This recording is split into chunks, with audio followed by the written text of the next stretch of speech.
Ah bah oui.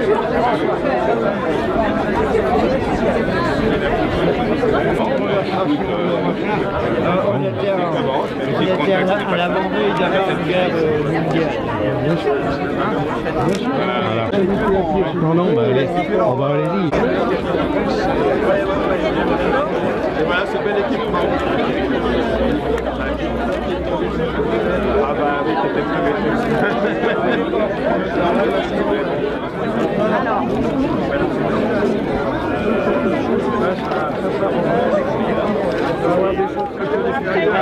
Ouais, t'as pas dit bon.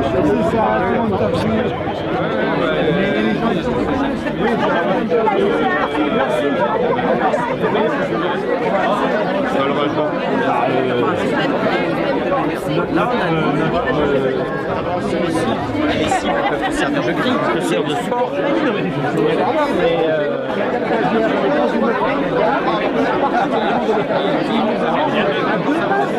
On va faire ça rapidement. Alors je demande de nous suivre parce qu'il y a un parcours qui est donc dessiné. Et ensuite, vous aurez la liberté de vous retrouver dans les locaux ou de vous rechercher, puisque ceux qui connaissaient les locaux d'avant vont avoir du mal à s'y retrouver quand même.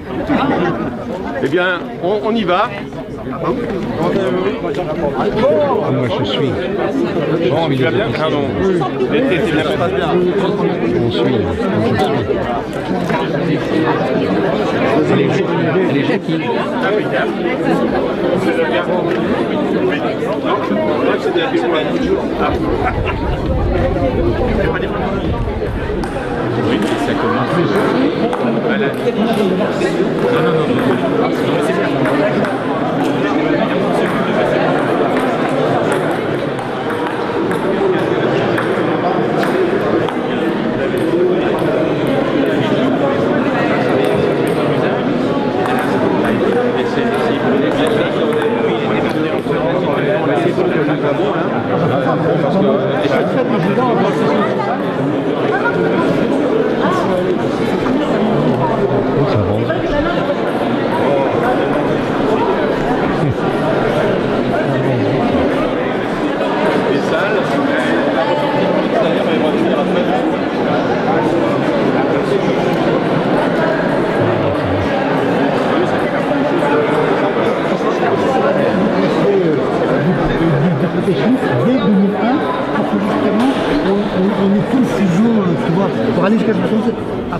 C'est bien.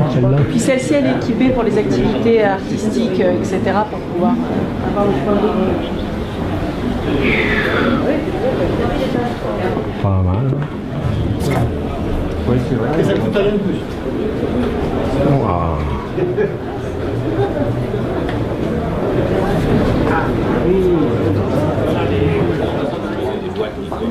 Vincent va connaître ça. Les critères de l'Europe sont extrêmement pointus, c'est pas présenté. Et souvent les gens disent que les dossiers sont trop compliqués. C'est pas le dossier du département, c'est pas le dossier de la ville, c'est pas le dossier de la région. Les critères ne sont pas les mêmes. Là on y reviendra parce que donc, cette personne va nous présenter l'utilisation des matériaux biosourcés, etc. Mais on a prévu que ce soit fait pendant le fond pour pouvoir avoir une circulation des choses et faciliter le contact.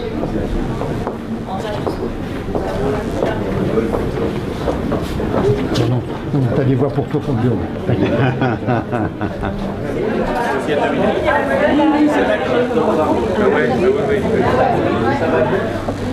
ça derrière.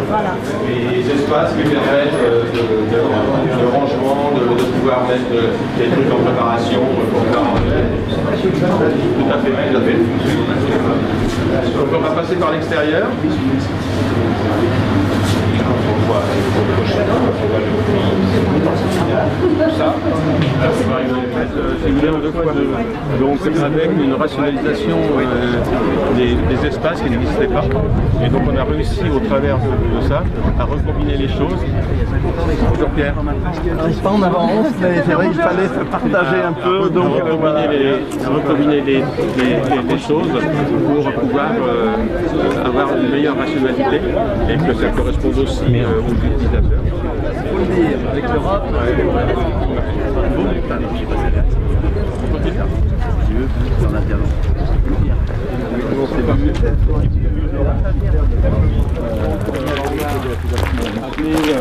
a eu la chance de dire que ça correspond à la fois à la dimension sportive et puis à la dimension culturelle. Et puis les salles portaient un nom. Alors Jacques Revon, pour ceux qui ne connaissent pas, voilà, de renom, qui a notamment écrit comme d'habitude des maillots qui permet de se lever le matin tranquillement sans que ça lui pose de problème. Et puis donc Alain Fouché, c'était une des personnes qui avait contribué donc à la mise en place du gymnase à l'époque, qui est décédé malheureusement prématurément. Jacques Revon est toujours vivant. Hein, donc, bon, on a gardé les appellations. Voilà. Et donc sur la partie externe que vous voyez avec les grilles, ces grilles sont pour éviter un réchauffement excessif, bien sûr, de la salle d'activité au sol. Mais la nuit, il y a des trous qui sont différenciés et ça permet de voir des personnages en mouvement, comme si vous étiez dans une activité sportive. Donc, en pixels. Oui, quand vous passez la nuit sur la RD, faites attention, ne tournez pas trop la tête. Parce que... qu'est-ce qu'ils font à cette heure-là? Il y a des tours en jour là, qui vont m'éclairer.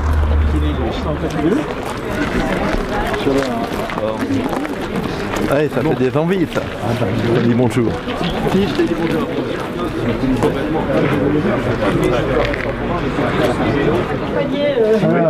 On vous soutient. Ouais, vous me donnez de l'énergie pour tirer. Ah bah voilà. Voilà, on a compris la photo.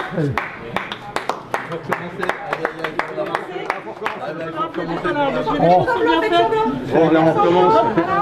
Non mais ça marche, c'est un crabe. Allez. Voilà. Allez, tirez. Hop.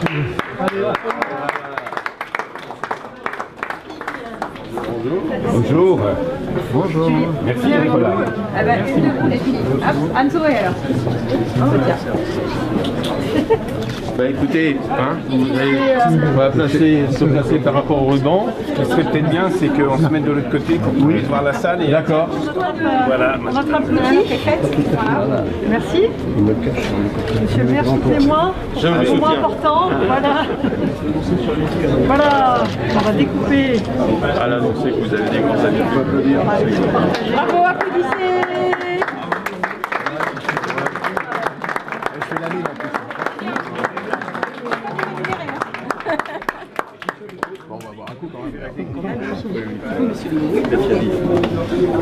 On va écouter des discours. Ça n'a pas changé, ça.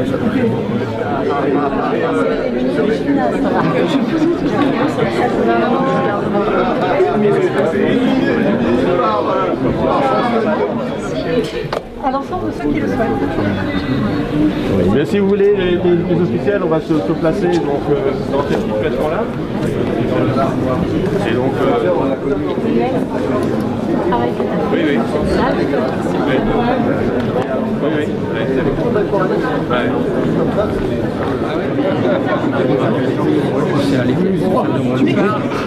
Donc, Madame la Préfète, Monsieur le député, Monsieur le sénateur, Monsieur le président de région, Monsieur le président du conseil départemental, Mesdames et Messieurs les représentants des autorités civiles et militaires, Monsieur le conseiller départemental et président de l'INDAX-CAUE, Monsieur le président du Puy de Touraine, Mesdames et Messieurs les maires, adjoints et conseillers municipaux, Mesdames et Messieurs les directeurs généraux des services, Mesdames et Messieurs les présidents des associations, fédérations et des sapeurs-pompiers, Mesdames et Messieurs,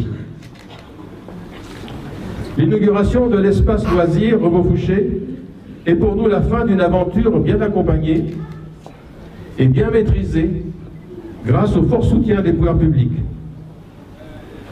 Suite à un positionnement municipal en 2016, l'histoire s'est dessinée concrètement en avril 2018 par le pré-projet de la DAC, suivi dans la foulée du choix du groupement de maîtrise d'œuvre associant les cabinets Crespi-Aumont et Admire Architecture, représenté par l'architecte Adrianus de Fischer, ici présent. Où est-il, Adrianus? Là, toujours là. Bref, il faut que tu sois vu quand même.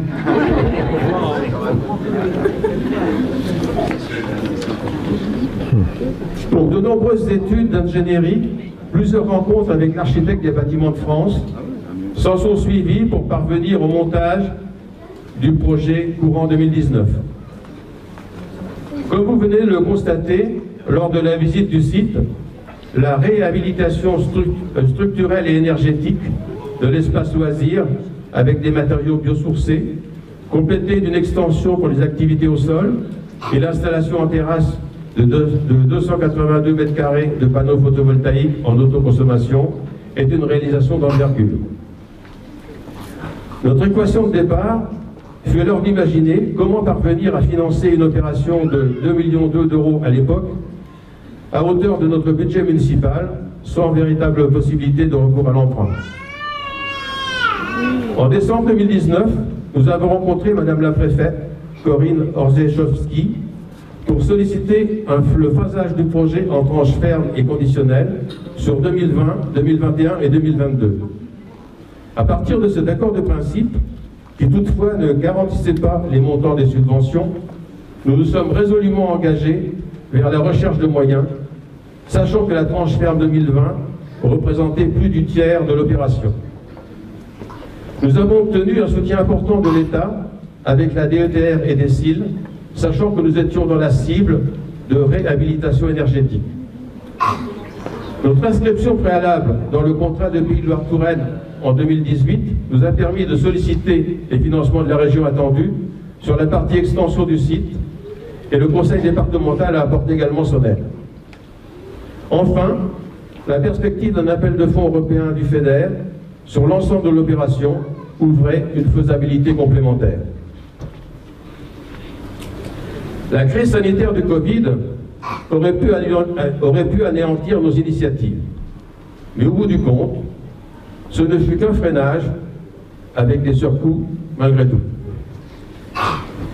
Le plan de relance mis en place par l'État pour soutenir les entreprises est alors arrivé à point nommé pour nous permettre de débloquer la tranche conditionnelle 2021 des travaux par des financements des CIL, et l'appui de l'ALEC nous a permis de nous inscrire dans l'appel à projet bâtiment démonstrateur financé par des fonds européens FEDER substantiels grâce à l'étude minutieuse, devis par devis, du technicien, afin que les garanties sur les matériaux, leur nature et les compétences des entreprises soient avérées. Nos relations avec la région, par l'intermédiaire du Pays de Loire-Touraine, et en direct auprès du chargé de développement territorial et de la référente des mesures européennes, nous a conduit à accélérer la réalisation du programme en affermissant toutes les tranches conditionnelles, car notre subvention européenne globale était liée à des facturations finales 2022.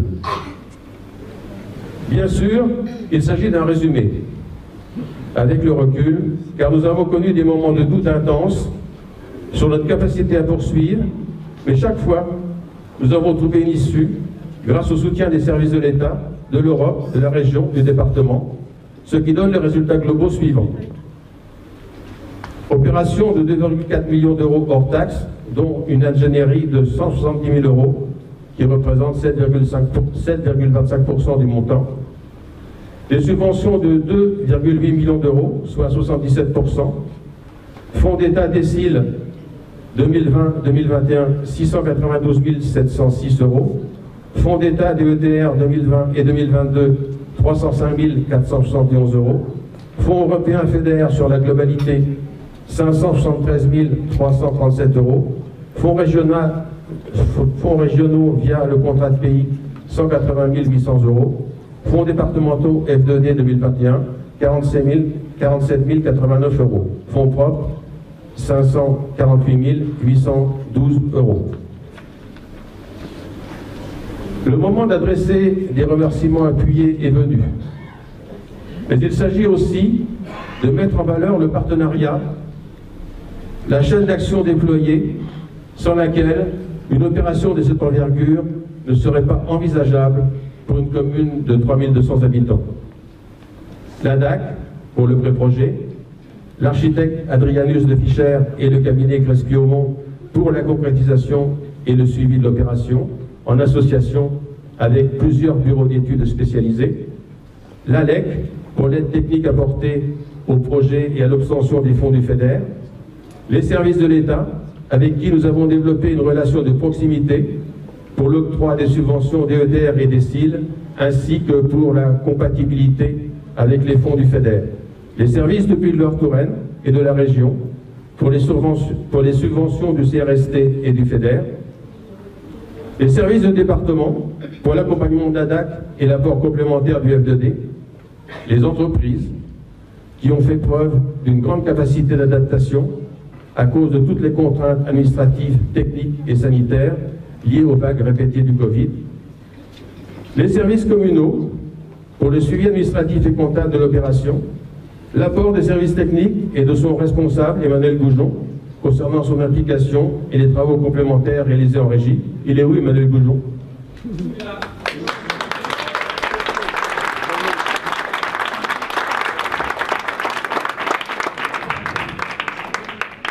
La directrice générale des services, Stella Lalande, dont le professionnalisme m'a permis de partager avec beaucoup de sérénité tout le montage et le déroulement de l'opération, école compris.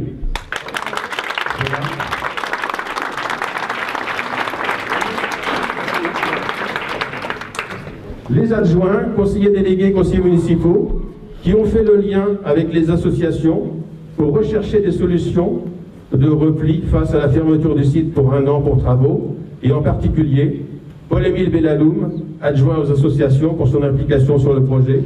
Paul-Émile. Oui, Paul-Émile.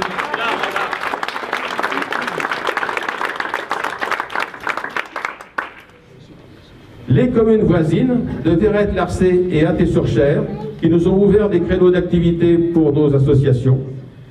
Et enfin, les associations elles-mêmes qui, après l'épreuve d'1 an de Covid, ont subi la fermeture d'une nouvelle année de l'espace loisir avec recherche de lieux d'exercice dans notre voisinage. Comme vous pouvez le constater, avec mes remerciements s'adresse à une chaîne d'acteurs très diversifiée pour parvenir à ce résultat final de grande qualité au bénéfice de notre collectivité et des associations utilisatrices. Merci encore à toutes et à tous, et bon vin, bon vent, bon vin.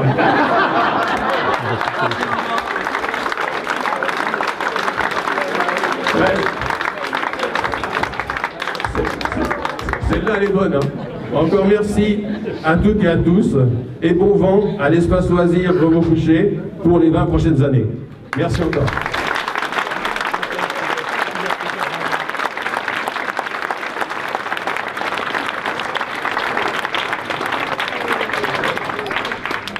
Je vais maintenant passer la parole à Jean-Gérard Pommier, président du département.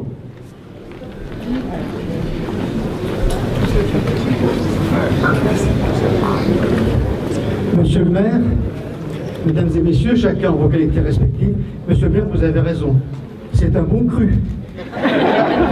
Car justement, dans votre belle commune, les projets se succèdent régulièrement, nombreux et ciblés. Et à chaque fois, le département est à l'appel des financements et au coupage de ruban, en compagnie d'autres financeurs. Je rappellerai le magasin, chez nous, une initiative intéressante, la rénovation des bords du Cher, les logements de Val-Touraine Habitat le long de la 76, une très belle école, et vous m'avez déjà glissé tout à l'heure en arrivant, un dossier de voirie pour l'année prochaine, et de nouveaux logements qui sont en cours. Ce qui est très important, je trouve aujourd'hui, c'est que c'est symbolique de l'évolution de votre ville.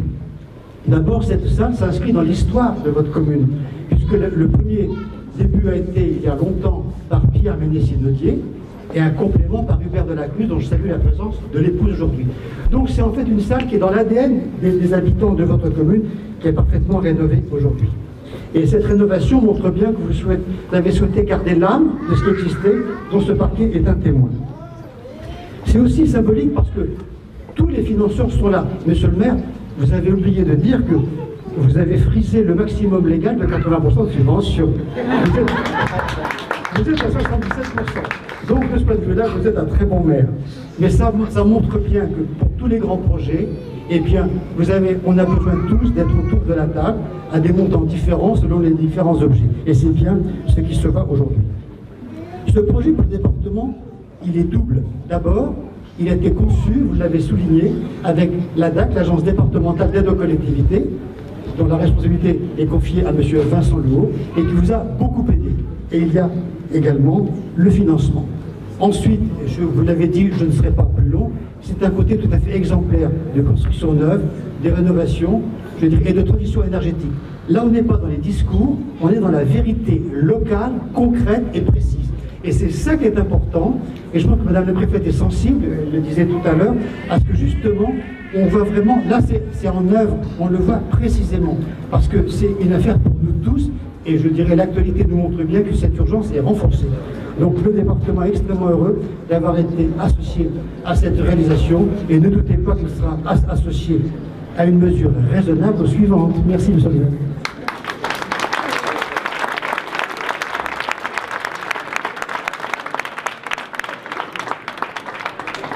Merci Jean-Gérard. Je vais passer la parole maintenant donc à François Baudot, président de région. Merci Monsieur le maire.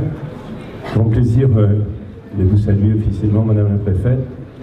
Grand plaisir de saluer les parlementaires, mon collègue président du département, de saluer l'ensemble des élus qui, vous l'avez dit, ont contribué à cette réalisation, de saluer les jeunes qui nous accompagnent.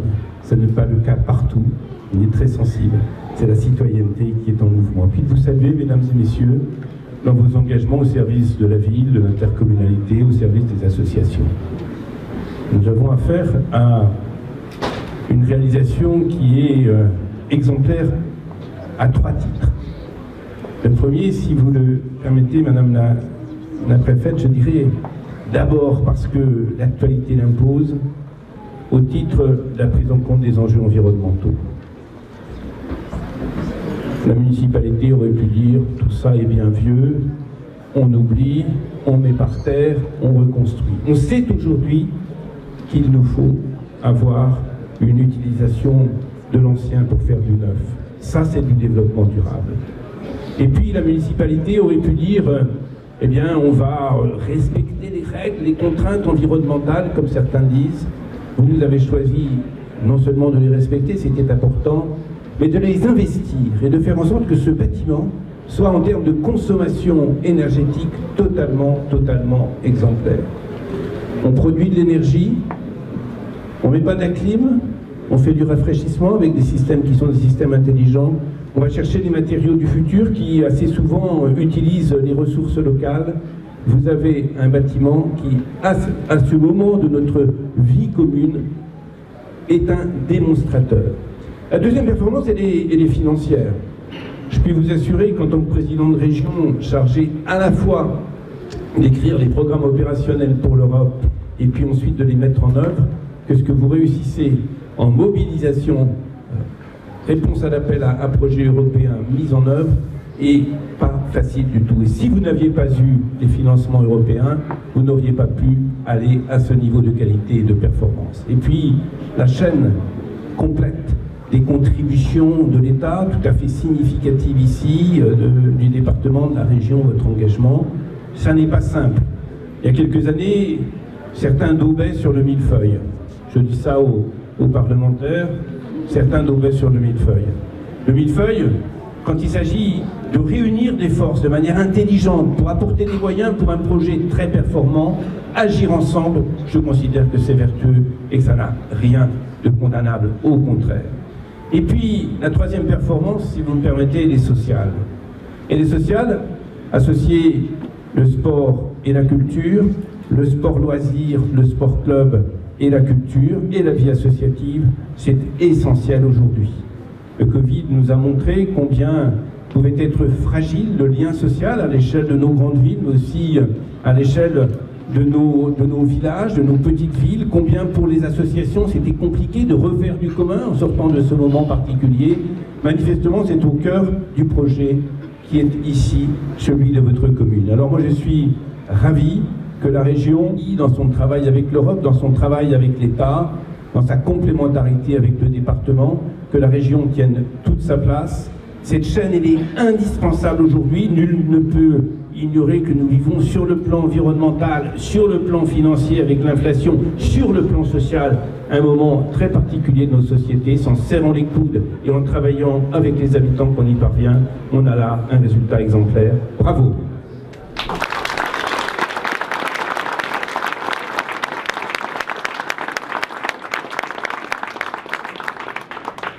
Merci.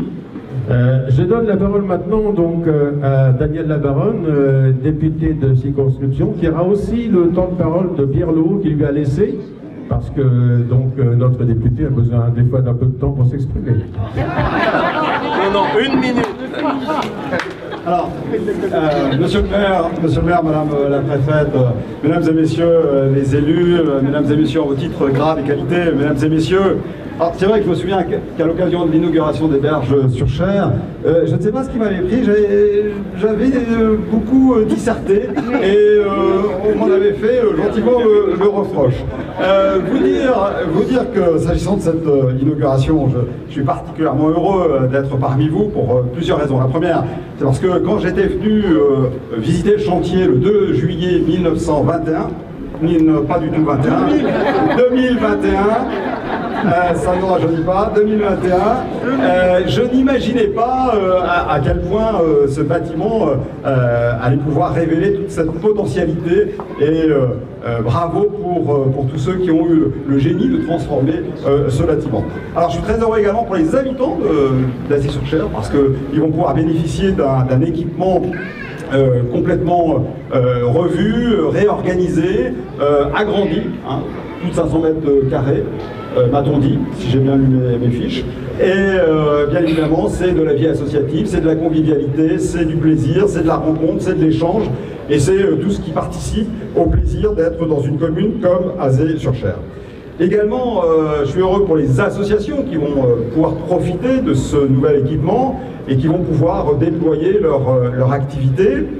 On sait que, parce que c'est la journée des associations pour un grand nombre de communes, que voilà, c'est pas toujours facile d'avoir des bénévoles, d'avoir des adhérents. Mais quand on a un équipement comme celui-ci, bien évidemment, ça facilite quand même beaucoup les choses. Je suis très heureux également pour l'ensemble des acteurs qui ont participé à la réalisation, la concrétisation de ce projet. Alors bien évidemment l'ensemble des services de l'État que je salue, la région, le département, la communauté de communes, le pays Loire-Touraine, etc. Mais si vous me le permettez, je voudrais mettre l'accent quand même sur l'action, l'engagement, la détermination, l'énergie, la volonté, le travail déployé par les élus et les services techniques et administratifs pour la réalisation d'un tel projet. Et si vous me le permettez, à cette occasion, je voudrais avoir une pensée pour le maire de Saint-Pierre-des-Corps, dont le cabinet médical a encore été l'objet de dégradation.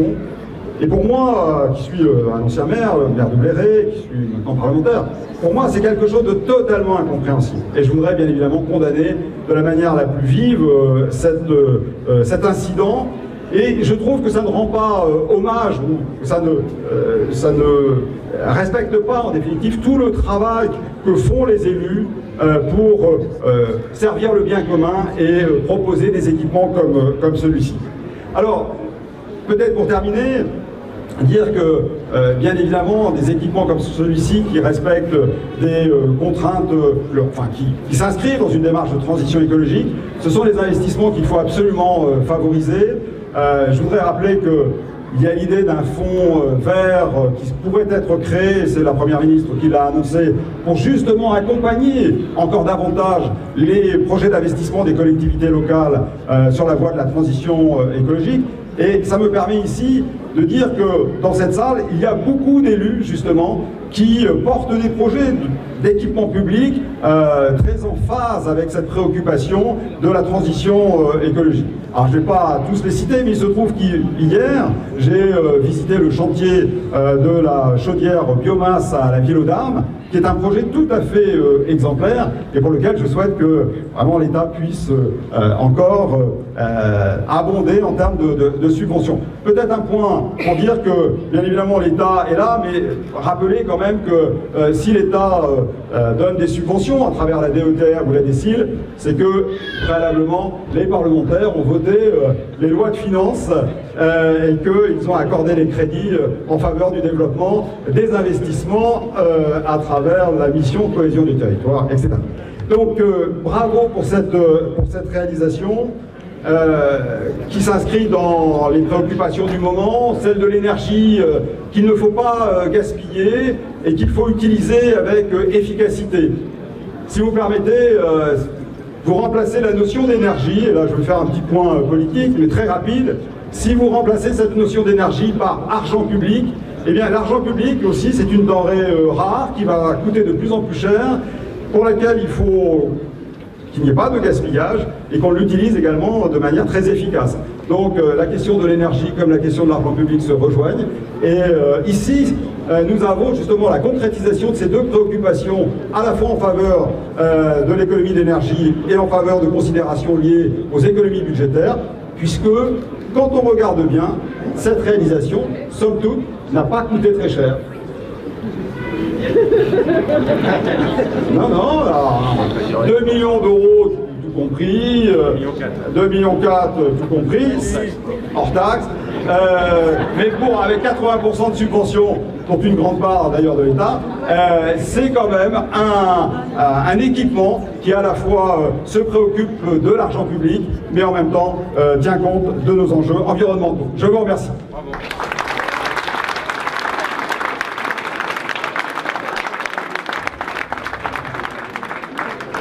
Bon, le mot de la fin, donc à Madame Marie Lazu, préfète de Nord-la-Loire.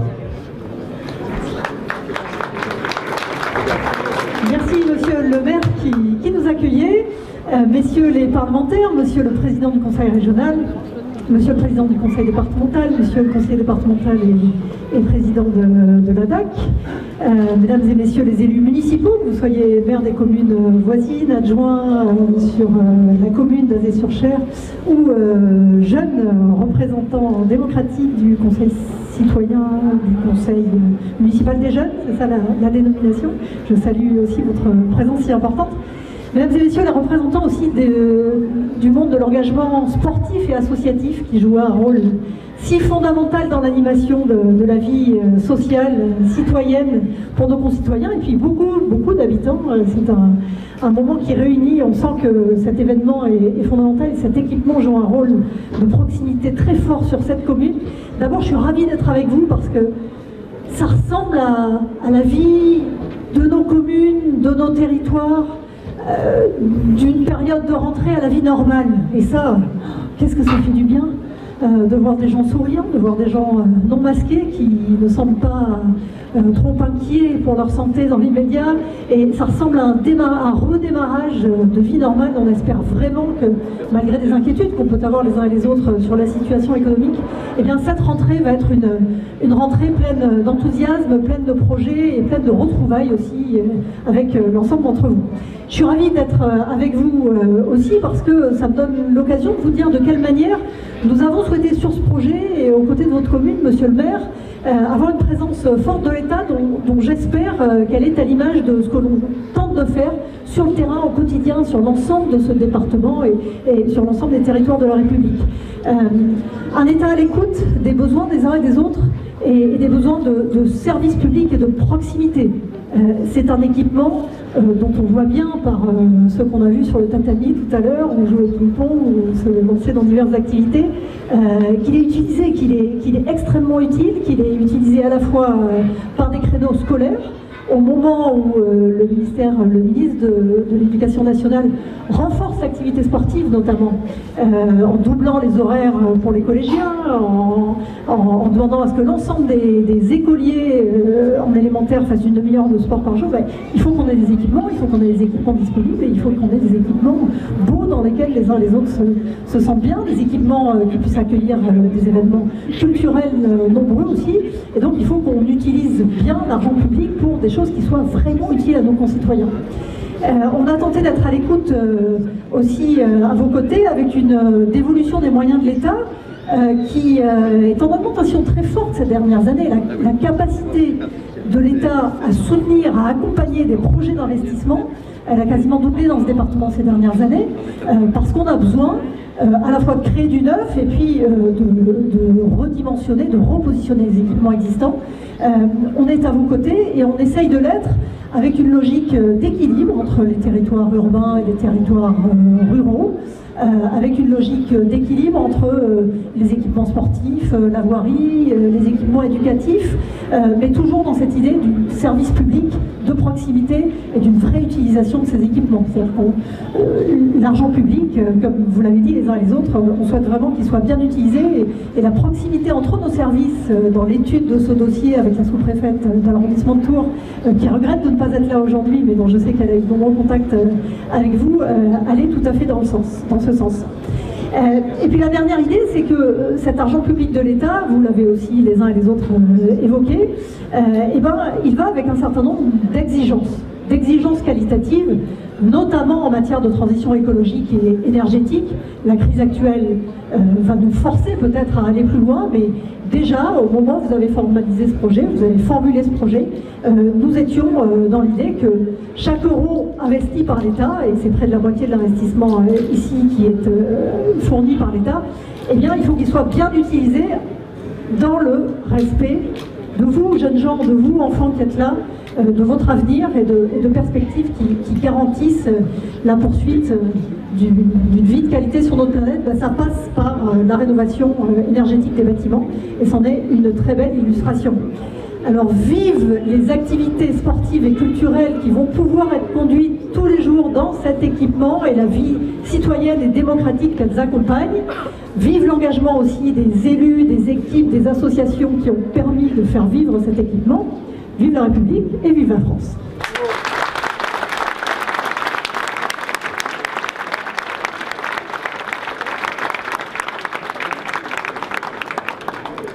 Merci Madame la Préfète.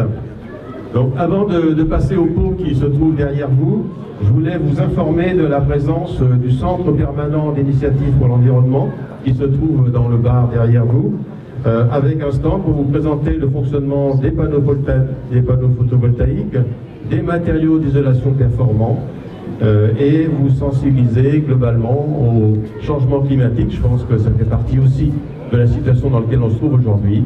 Donc ça se trouve à votre proximité et merci de rendre visite à ce stand. Donc maintenant, on peut donc passer à la partie du vin et bon vent à l'espace loisir.